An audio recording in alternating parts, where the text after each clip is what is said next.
कहते हैं मृत्यु से ठीक पहले जब भगवान ने रावण से उसकी अंतिम इच्छा पूछी तो उसने ऐसे अधूरे कार्य बताए जिन्हें सुनकर स्वयं भगवान भी आश्चर्यचकित रह गए। रावण की पहली इच्छा थी धरती और स्वर्ग को जोड़ने वाली सीढ़ी बनाना ताकि इंसान सीधे चलकर देवताओं की नगरी तक पहुंच सके। सोचिए, अगर ये संभव हो जाता तो स्वर्ग और नर्क का रहस्य हमेशा के लिए खत्म हो जाता। दूसरी इच्छा, वह चाहता था कि कोई भी बच्चा अपने पिता से पहले न मरे। रावण के अनुसार यह दुनिया का सबसे बड़ा अन्याय है। उसकी इच्छा थी मृत्यु को एक नए नियम से बांध देना। तीसरी इच्छा, उसने सोचा था मनुष्य मृत्यु के समय खुद अपने पाप पुण्य देख सके। इसके लिए वह एक अद्भुत यंत्र बनाना चाहता था जिससे यमराज के दूतों की जरूरत ही खत्म हो जाती और इंसान खुद जान पाता कि उसे स्वर्ग मिलेगा या नर्क।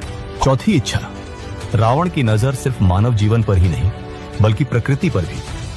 वह चाहता था कि समुद्र का पानी मीठा हो जाए ताकि प्यास से कोई न मरे। सोचिए, आज अगर समुद्र मीठे होते तो पूरी दुनिया कैसी होती। पांचवी इच्छा, उसकी एक और इच्छा थी चांद को उसके काले धब्बों से मुक्त करना।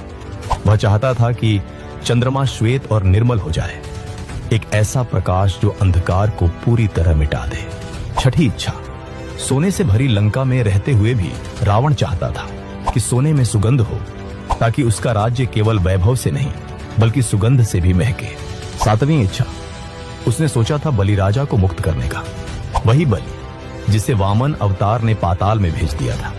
रावण मानता था कि ऐसा राजा जिसकी दानशीलता बेमिसाल थी उसे कैद में रहना ही नहीं चाहिए।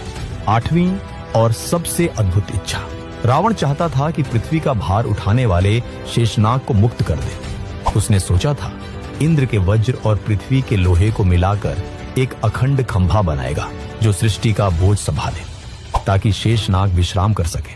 अब सवाल ये है, अगर रावण सच में ये काम पूरे कर देता तो क्या हम आज की दुनिया को पहचान भी पाते हैं?